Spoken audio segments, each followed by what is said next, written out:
Welcome in to the Husker247 HoopsCast. I'm Mike Schaefer, joined by Brian Christopherson here on a wintry Tuesday. Brian, I don't know what it is about Nebraska Purdue, but when these teams seem to play, Nebraska, occasionally has a weather event. The game, however, should not be affected. Purdue already in town. The roads, everything should be relatively fine by the 8 o'clock start tonight. But yeah, do you remember? Oh, it would have been a handful of years ago.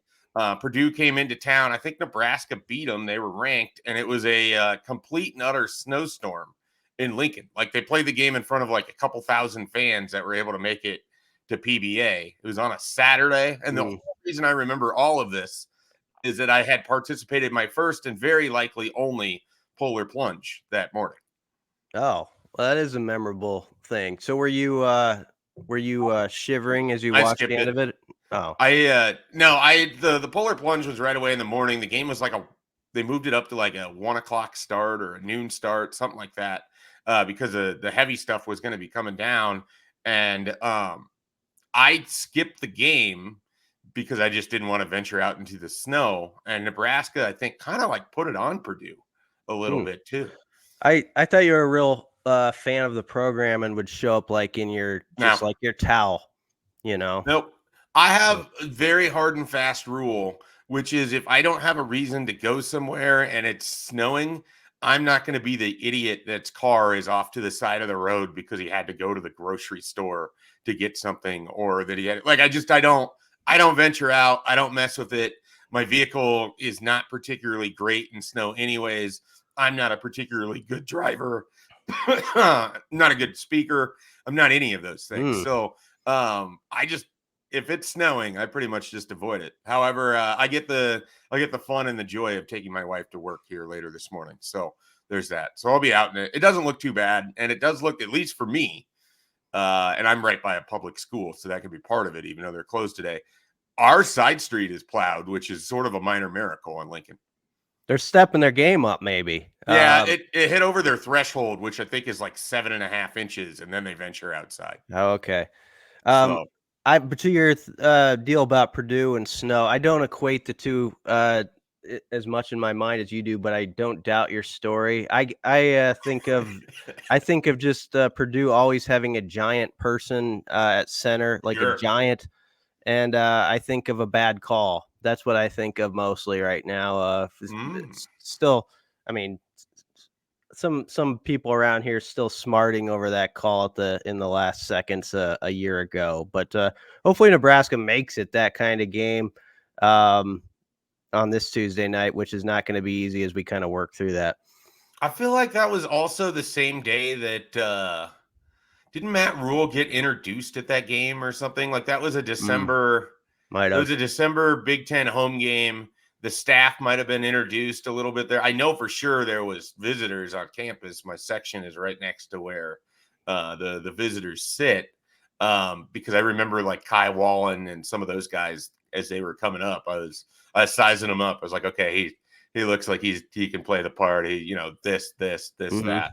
But I think they also got introduced at that game too, if I recall correctly. It was December of last year, which would sort of fit perfectly. And it was a Saturday game. It was an afternoon start, I think, and it's a hell of a game. I mean, we'd be fortunate if Nebraska Purdue, if it plays out like that, double overtime. Maybe Nebraska emerges victorious this time. But it was a really entertaining game last year between these two teams. Yeah. Well, the first one, the second one in West Lafayette, less so. Yeah. Well, going on the road in the Big Ten is hard. I can transition for us here. Let's do it. As we saw on Saturday. We'll work back. How about that? Because we'll start with the one that wasn't so good, and then we'll work to the one that was. I wasn't surprised at all by what happened in Madison. I don't know about you, Schaefer. 88-72. I think Wisconsin is the second best team in the league until proven otherwise. Northwestern is pretty interesting too, by the way. But Purdue, Wisconsin, they just got a lot of different ways to score. Chucky Hepburn is playing like a veteran point guard. Like a guy, I think some Husker fans are like, man, what if, sometimes. He had control of that game, and Nebraska defensively, as Fred Hoiberg has said multiple times since then, just wasn't the same on that end of the floor as they were against Indiana. And I think Wisconsin had a big share of that because they're just a lot better team. They got guys who can finish around the rim, and they're also hitting all their shots outside when they go about 50% from 3-point range and then can get whatever they want around the rim. It's going to be a long day. Yeah, I mean, a lot of it just comes down to me. That's what a Wisconsin team that was averaging 6 made threes a game. You gave up 12. It's a Wisconsin team that was shooting nowhere near 50% from three.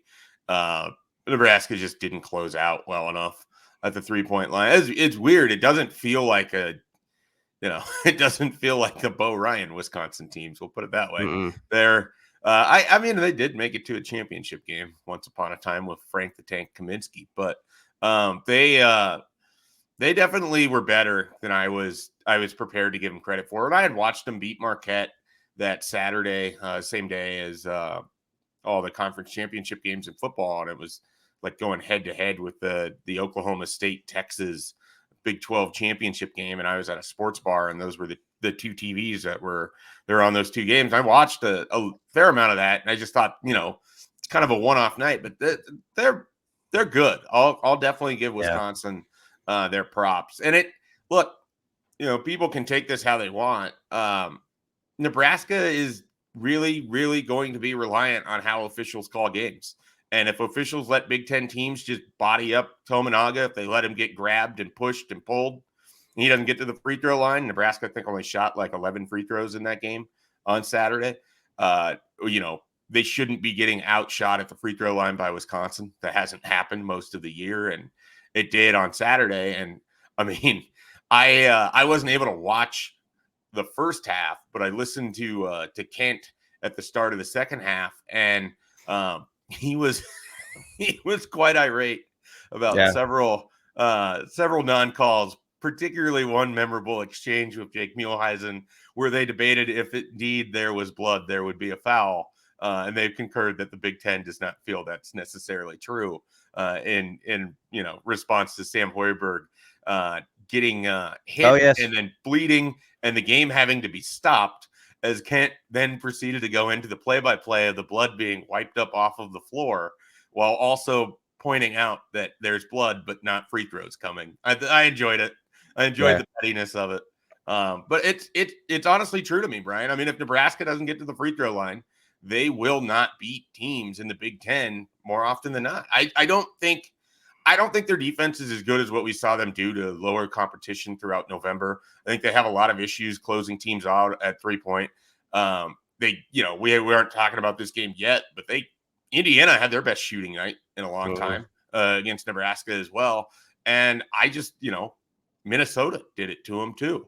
It wasn't like Michigan State in the second half didn't shoot the ball reasonably well either. And, Kansas State's the one game against a quality team this year where you can say Nebraska's defense completely showed up and won that game. And so I look at these upcoming matchups you got this week with Purdue and Iowa. And I mean, Iowa might not be very good and they don't play defense themselves, but they can shoot. Nebraska's gotta get better defensive effort if they're going to take one of these two games. I think it's imperative that they win one of these two. And certainly the Iowa one looks a lot easier than the Purdue one. Yeah, it's not going to be easy. They never led on Saturday. It was 48-28 before at one point in the first half. Nebraska did get it down to 13 by the break. Casey, you're right. The officials were letting him go, which is not ideal. Casey kind of kept them afloat in the first half because he hit some tough shots to have 12. And then Eli Rice comes off the bench and hits his one shot, that he always hits, which is nice right before the break. So you're like, oh, maybe there's a shot here. The doors open a crack. Nebraska got it to 11 a couple times. It never got any closer, though. It was just like whenever they could get to 11, Wisconsin push it back to 17, and then they just kind of play this game back and forth until the end of it. So it was one of those where, by like 15 minutes into it, it felt like it was going to be uphill with ankle weights the whole game for Husker basketball. And then it gets a little worse, and this is worth talking about now. Yep. Brice Williams hobbles off. Looked like a rolled couple ankle. times, right? Like there's a couple different times that and again, I didn't watch the first half, but it sounds like he got hurt earlier in the game and then get re-injured again later. Yeah, I think you're right, but the one that was notable was probably the last couple minutes. He hobbled off, and it was one of those where you immediately knew could be a troublesome situation for the next Wasn't game. Alec helping get him to the bench? Yeah, Yeah, and never a great sign. So it's a rolled ankle. He didn't practice on Sunday and Monday before this Tuesday game. He was going to do an individual workout Monday afternoon or evening.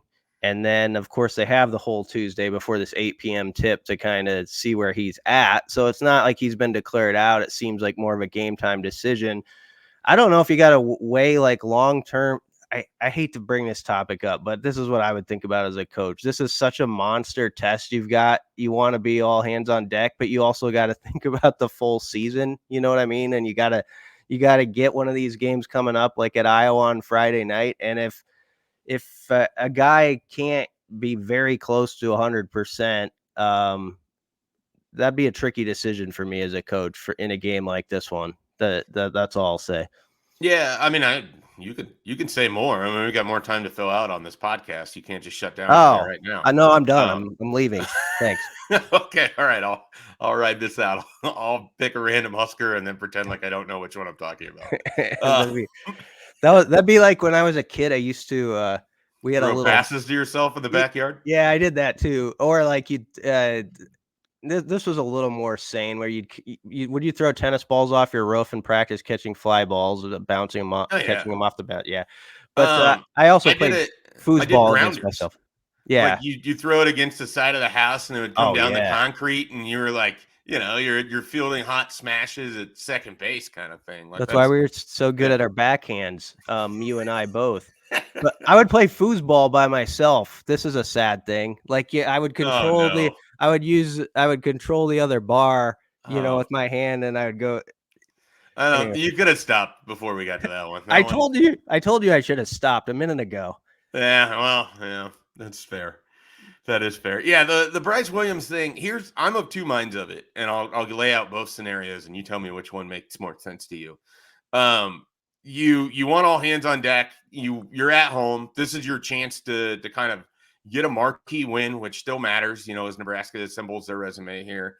And this is the team in the Big Ten. I mean, so there's that, right? And then there's the part of me that's like, okay, if Brice Williams is only 80%, I think I would rather, because even if Nebraska doesn't win, it results in some important playing time being handed out to somebody that you're going to need as the season continues on.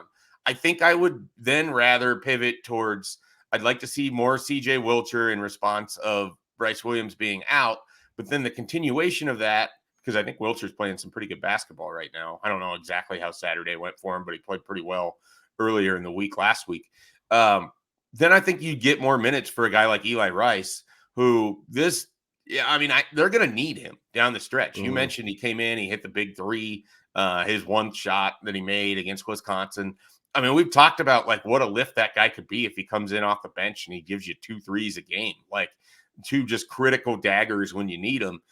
So if he gets a little bit more playing time against the best team against the Big Ten, because Brice Williams can't go, I think long-term that's going to help you out as you get into those matchups in late January and February, where you got to start ripping off wins and you're playing teams that are maybe a little walking wounded and that kind of thing. But going back to it, your best chance to win is with Brice Williams. It is a really sort of difficult either or decision. Do you think it's made a little bit better if you're able to get some more times to the guy like Eli Rice to see, to help his development a little bit in a critical spot? Never hurts to get guys minutes like those. Eli's definitely one I'd like to see. Hoiberg mentioned on Monday during the Zoom call with reporters, he's really happy with Eli and how he's developing. He said on the defensive end, there were a couple lapses and things maybe from that game Saturday. Of course, everybody had that. But yeah, he just, on the offensive end, especially Schaefer, for a young player, I just am continually impressed with how he comes in and he just like looks like he belongs and he wants to. Yeah, I'll shoot that. Like a lot of guys when they get in the game, and I wouldn't blame them. You're cold or whatever, like that. You're not thinking like shot first or like I'm going to be that guy who puts it up here, and he's not scared of that moment. So that's a nice sign. Yeah, for sure. Hey, let's take a quick time out here, and when we come back, we'll dive into the win that Nebraska had last week as they hosted Indiana and kind of ran the Hoosiers a little bit out of the gym there last week, and setting themselves up for this 4-game stretch where they got the first one. They did lose to Wisconsin, but now if they can split, that would be a pretty good 2-2 there. So more about Nebraska, Indiana, and of course Iowa ahead when we return here on the Husker 24/7 HoopsCast. So I mentioned, Brian, before we went to break, Nebraska did kind of take it to Indiana a little bit last week, which if you go look at the numbers in that game, it did not feel like there was a lot of defense that was played. Nebraska did a great job getting to the free throw line, took advantage of a lot of free throws there, took advantage of some pretty lackadaisical Indiana play, took advantage of a team that really struggled to figure out what they wanted to do offensively at times until they're like, hey, what if we just do this thing where we throw it to the really tall guy right by the rim? And then that sort of worked out for him for quite a bit in the second half. But Nebraska ran away with that one. I forgot what the score was, but wasn't it like a 16-point win? 16-point win. I believe it was 86-70. Look, I did the thing where you act like you don't remember, but then you nailed it. But I wasn't quite sure if it was 14 or 18. I'm proud of myself. It was 16. Nebraska's guard play was far better in that game. Xavier Johnson was coming back for the first time after missing like 7. Looked really rusty. It didn't score. The other young guy they had, Nebraska did a nice enough job on him. I thought Jamarcus had a pretty good game in that one. And defensively, they did give up some stuff, but they also created a lot off their defense, and that's what they've got to do against Purdue. You had 15 steals, you forced 19 turnovers. Some of that, a few of those were just Indiana being sloppy, but Nebraska went out and got it too. They took that.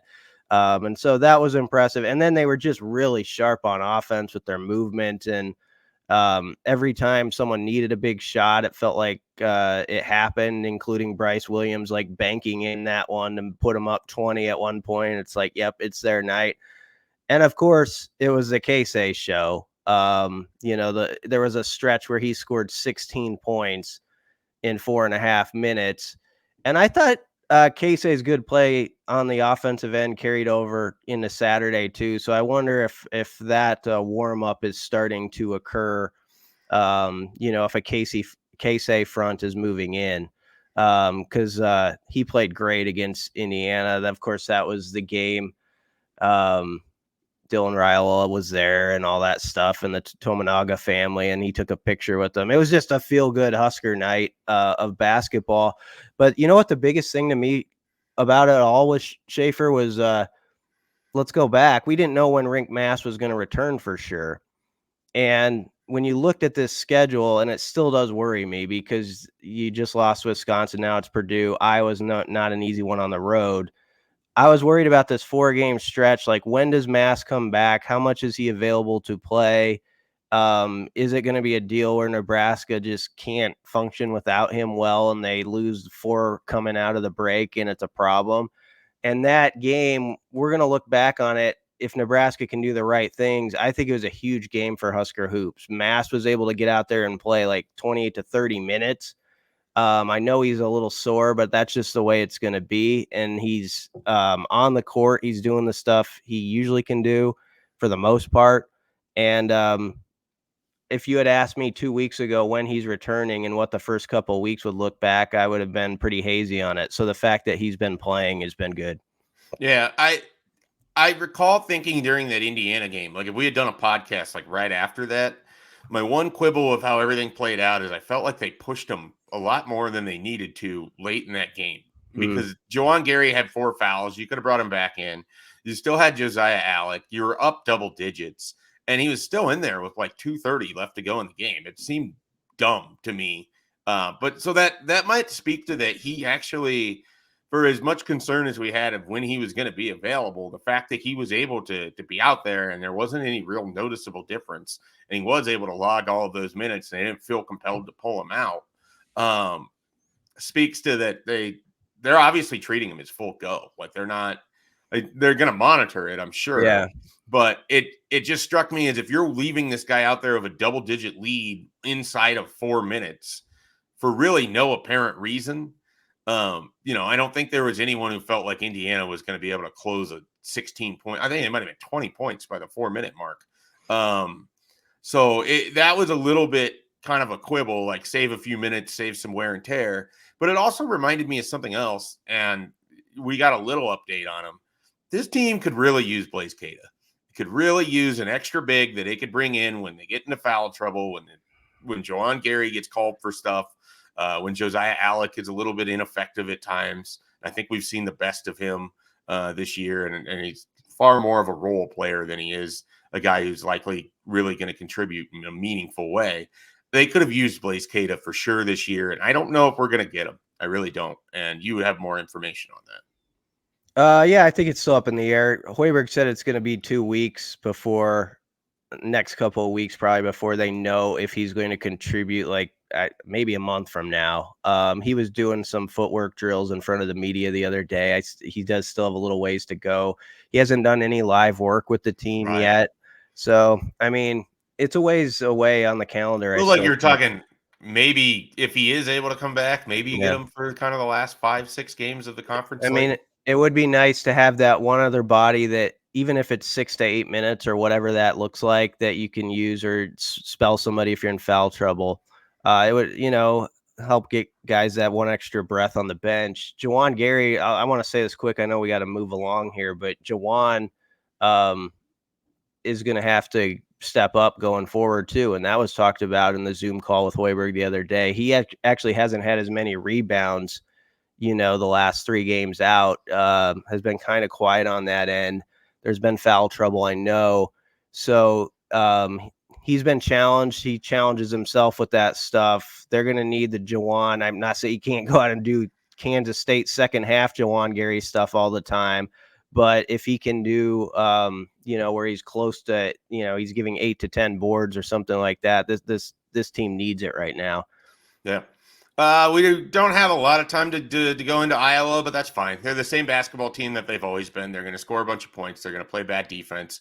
Fran is going to blow his top at some point. We're all going to laugh about it. Any other thoughts that you want to throw in there on Iowa? I mean, we said before Indiana, this was like we like to put it in a 4-game stretches, basically, or I do. They got another big 4-game stretch right after Iowa too. But I do think the schedule opens up some. There's some of these teams where they're maybe not quite what they used to be. Iowa, you could say, is one of those perhaps, but it's there, and it's just tough to win on the road in the Big Ten.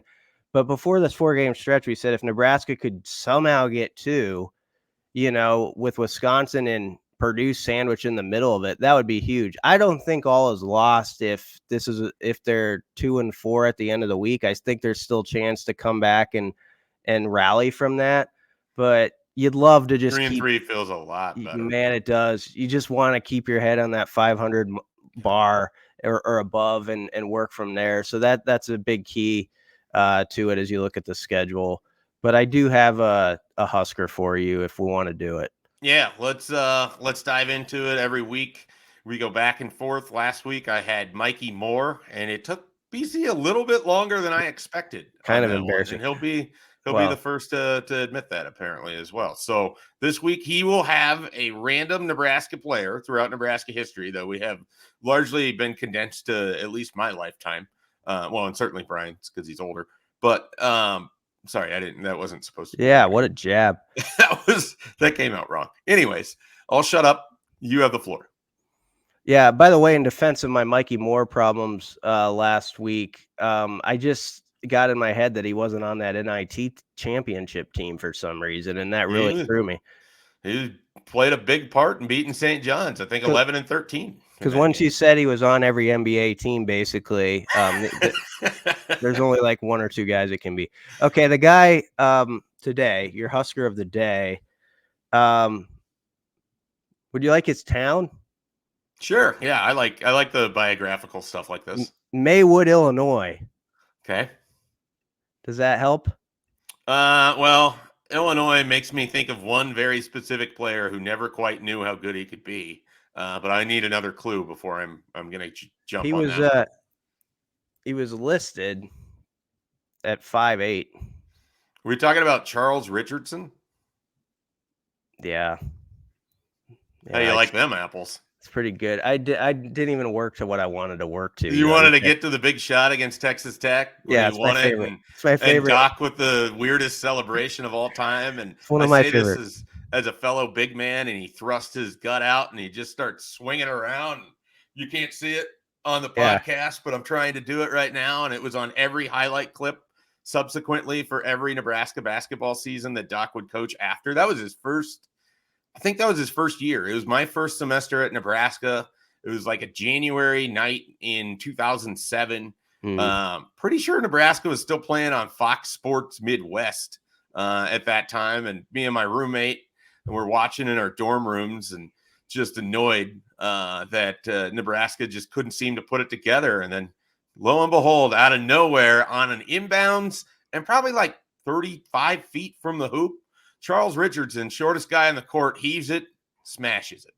Yeah, to win the game 61-59. And it was a play where Texas Tech actually had the stop, and one of their guys like saved the ball from going out of bounds and flipped it back in, and it went right to Charles Richardson, who lined it up and knocked it down. And it was a very I was watching the game with some people recognize this name, Matthew Hansen, a fellow journalist of my time. We were at his apartment watching it, and we were like, this doesn't happen in Nebraska. Like, this is people who follow Husker hoops, we have had to get excited about stuff that's not like the greatest accomplishment in the world, but it's something, and you just want those crumbs. And it was one of those games where here's some crumbs, folks. For those of you who are watching this on a Tuesday or Wednesday night, have some crumbs. The exact opposite of that game would come like a year later, I think, where Adi Doganduro helps get a defensive stop for Nebraska and heaves the ball down the court to a racing Steve Harley, who just needs to secure the ball to basically get fouled, close out a game against Texas A&M. His I don't know, the very tip of his shoe touches on the white right in front of me in the red zone section. He's called out. Texas A&M gets the ball, hits a half-court shot. Josh something nails it. And that was just like a massive blow to that team. That might have been 2008, 2009, but I had it in my head it was maybe 07, 08. But it was right in that run of things where, just the inexplicable Nebraska snatches, defeat from the jaws of victory type thing. And so for them to be on the other side of it was always sort of remarkable. Yeah, the game you're talking about, that Husker team had tournament hopes at that point. Yeah. It kind of derailed them. But as we close out, you should say one dramatic line, because our podcast has been this has been having an effect on people. You had the dogs idea, and it seems like the disc dogs just like are living in Lincoln now. Yeah. And that's fine, by the way. That's not a shot. They keep them coming, I say. I think Mahomes needs them in Kansas City against Miami. They have better ability to catch downfield than Valdez Scantling or Kadarius Toney. Did you see against Indiana, the guy had a bad throw the Frisbee, and so it went over by the student section, and the dog, I don't blame him. He didn't want to go around, so he went through the chair. He was working through the chair to get to the Frisbee, and it just warmed my heart. So yeah, that I'd keep that coming. We also got a line on their hype video after the win where I said something like, there's going to be a lot of energy in the gym tonight. So if you said I don't know, think if you thought of something like it's going to be a hot one tonight, or, just kind of something that would play well, maybe save it for another game. But it's a great night to have a great night. I don't know. I don't have anything you didn't say it with enough, Brian, for low Nebraska rumble. basketball, it is a great night to have a great night. Go get yourself a marquee win. Put yourself on the map. Make people notice this Nebraska basketball team. It's not the same as you've recognized. It's not the same as you know. You go take care of Purdue, people around the league are going to notice. People around the league are going to start to think, Nebraska, that's not a win anymore. There you go. It might have a shot. I don't know. We'll see if they cut that up. My other great idea, and this falls in the category of maybe I shouldn't even say it out loud, but do you remember Steve Adazio, the former Boston College? I think he also coached at Colorado State. There's the viral clip of him. I think it was like a Vine when that was like a thing.